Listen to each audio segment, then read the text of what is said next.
we were first thinking about social media, we had a website, GAR, and we weren't getting that many hits on it, as it wasn't being utilized that much.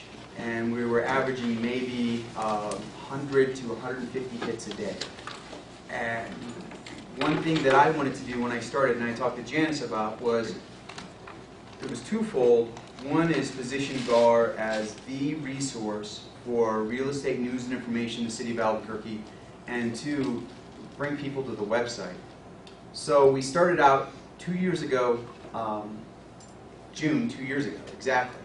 And I've compiled a metric that I'll be able to show you as we walk through this process on the success of it.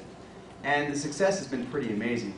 We've had, for instance, our YouTube site, just putting videos up, we're at about 13,000 views. And just for the small Albuquerque Association of Realtors, I had to find the closest competitor I had to find was the Texas Association of Realtors, and they've only had 8,000 views. So if you put it on YouTube, people will watch it. And what we're going to talk about today a little bit is integrating that into not just YouTube, but intertwining YouTube, Facebook, and Twitter. As you can see, there's an assortment of social media websites that you can go to, and there's a myriad of them. And the thing about it is they can get kind of confusing because you're trying to pick which ones do I pick. My time is important to me. I only have a few minutes here and a few minutes there, so what do I want to do? Now, when we worked with NAR, and NAR recently did a study where they went through and talked to the different associations across the country and found out which websites that they were most using for dealing with social media, and it was 3. It was Twitter, it was Facebook, and it was YouTube. You know, if you don't have a YouTube channel yet, think about starting one. And what's great about it is it's your TV channel. And you know, Santa Fe Association of Realtors just launched their YouTube channel about a month ago now. And so now that they have video equipment, they'll be in the process of putting on different videos. And it's a myriad of things. What we do with GAR, you know, we have some that are private, just for members, others that are public. So if you're out shooting an event where realtors are helping the community, you definitely want that to be public. If you're in having a meeting that's more private, maybe it's on sales or it's on something you want to tape but you only want to share to members, then you can make it private and just share that URL on YouTube. So YouTube's just recently changed where they now allow videos of more than 15 minutes. I just finished a 42-minute long documentary on the history of real estate in Albuquerque that we'll be sharing for our 90th years in association, which will be coming up in July. I was able to dump the entire 42 minutes on my YouTube channel as just a test. So it worked perfectly. But before you dive in, I think you want to ask yourself, you know, three questions. How will the site be used? I would keep the personal stuff personal, professional stuff professional. If you're going to, you know, don't ever cross them either, because you never know who's going to be looking on that particular page. You need to decide who will monitor it and who will update it, and how often you update. Now, how often you update can backfire as well as much as putting in information will help you. I update our website, and you can track. You can see an instant metric on Facebook daily, and how many people are liking your page, or how many have fallen off.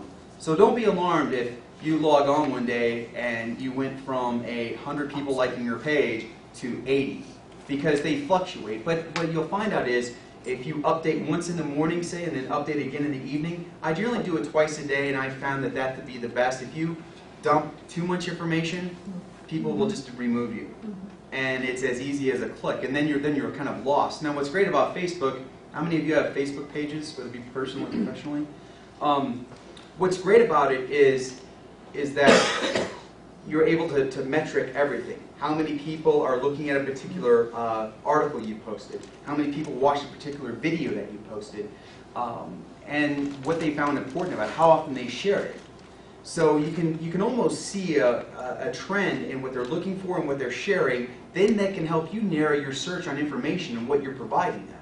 So if you found that they're really interested on just market statistics, streamline it to just market statistics.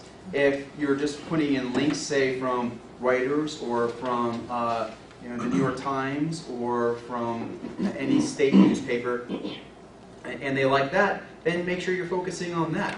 And you can also localize a lot of that. Anything that you see nationally that you like that NAR puts out, go ahead and take that chance to localize and put your twist on it if you need.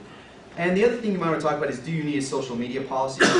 And for GAR, we've had social media now for 2 years, and we're just starting our social media policy. What we ended up doing was we went to NAR, and NAR actually has on their page a social media policy template. It's 24 pages, and we pared it down to 5, and a lot of it was, so that way if there's ever someone that gets upset because you deleted a link that they dumped on your Facebook page, you have just, as part of our policy, we don't allow you to post advertising on our social media networks. Or however you want to describe, set it up, but they walk you through the process on what they think is important, so you can definitely pare it down to what you decide is important. The next thing is content. Once you've decided which Facebook mediums you want to use, again, I would pretty much just stick to YouTube, Twitter, and Facebook, because you'll find out that you end up spending a lot of time on those. But where do you find content? NAR, what's great about NAR, if you go through on their main page and you click on news releases, under news release schedules, they list in December, they put their entire year-long deadlines for their releases. And they, every morning at 8 o'clock in the morning, like on January 20th at 8 o'clock was the December existing home sales. And they'll list it for the entire year. So you can even do a tease on your Facebook page on the 19th saying, tomorrow morning, come to my Facebook page for the latest December existing home sales and my take on what's happening and trending locally. And so they'll post, and I'm sure you guys have read their press releases where they'll start off big picture on the top, and then they'll pare it down to regionally on the bottom, and then you can go to the Santa Fe Association Realtors site.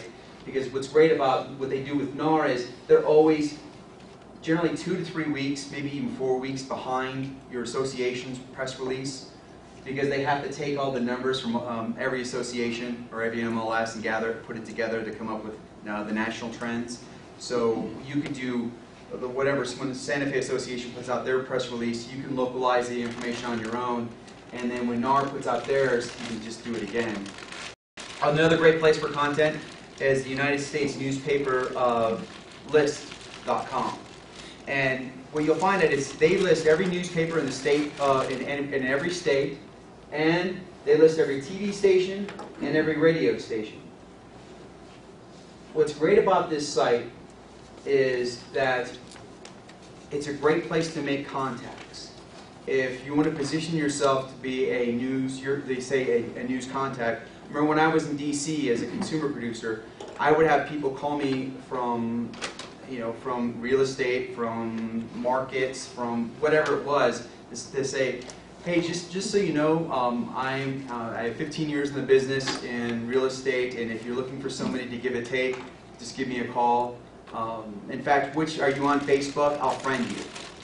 And you kind of see the trend there where you can go through, whether it be in Albuquerque, because most of the, because I know KOAT has a reporter up here. Most bureaus, they have bureau reporters in Santa Fe. I try to get to know those reporters as well. You can contact them and position yourselves as just a resource for them. They might, and you never know. I have 10 story, and they'll pitch story ideas. It's gotten to a point now where reporters from KOAT and KOB will contact me and say, "Do you have a story idea? Do you have something we can go with today?" They're being pushed pretty hard to come up with at least 2 stories they can turn a day, and they don't have the content, nor do they have time to put it together. So if you can position yourself as a resource, you'll find, you never know when they call and ask to do an interview.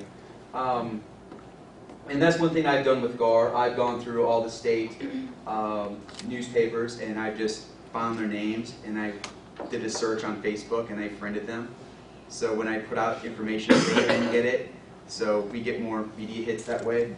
And one thing I also try to do, I try to find different reasons. I don't pull everything from Fox Business, nor do I pull everything from Bloomberg, nor do I pull everything from one source. Because then, you might say, well, it's all Fox News. Why do I care? I like CNN. Or, So you try to pull things from different sources. Now I don't try not to give any take to it as much as I just say, well, this is a story that I found yesterday from Bloomberg, and you can see it's already, as of last night, 330 people it went to their particular sites. As it had, this one I put on a few days, on May 20th, 517 impressions, so that means it went to 517 people and went to their particular Facebook page that they actually read. In some cases we'll have, you'll look at the feedback, so I see a lot of feedback, then I decide, well, maybe that's worth my time to comment on it. So then I go back through and we might have, we might shoot a quick little video, adding more interaction. Typically we will have, we're at the point now where I think if I were to look at this tomorrow, that may be closer to 1,000 to 1,200 different impressions. So it does make an impact. We'll link everything together. So you have our Facebook, or you have our website, which has the monthly market report. We linked it to Twitter. We also linked it to YouTube, and that's where we established the video. Once it was done and produced, we dumped it to YouTube. And then from there, we go from YouTube to Twitter, Facebook to our website. So everything kind of goes when you connect through. You can see we've had 12,838 video views. This is the actual channel. So this is the Albuquerque Realtors TV channel, YouTube channel. We treat it like a TV channel. So everything, all of our resources are here. And every monthly market report I posted on here. We had a member running for 30 under 30, so we did an interview. We posted it here. And then we use that in order to get more people. Like I even dumped a link on Santa Fe Association of Realtors. We had like some of the issues that are still important. Tax lightning. We had Karen Montoya. We had a golf tournament, so we can show that the association is out in the community. Any number of videos. Like I said, there's 100 different ones on there that realtors can, or any member of the public can find. Now, what's great about this is you can make this private, so you can share it with just a few people, or you can make it public, where you can share it with everyone can have a view. So if you have, say you can put homes, or you can put yourself giving market updates on the public site, but if you want to, say, post a family video on your YouTube channel, and this is the only one that you have, you can set that one to private, nobody's going to see it.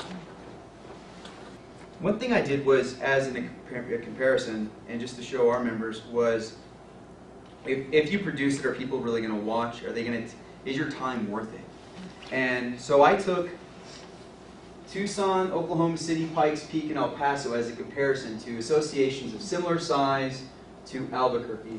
And this was, I looked up their YouTube channels. Pikes Peak does not have one, but the others do.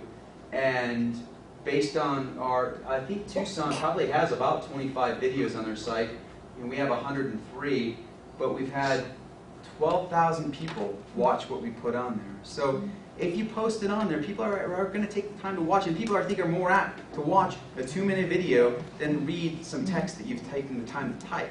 And it's a lot easier.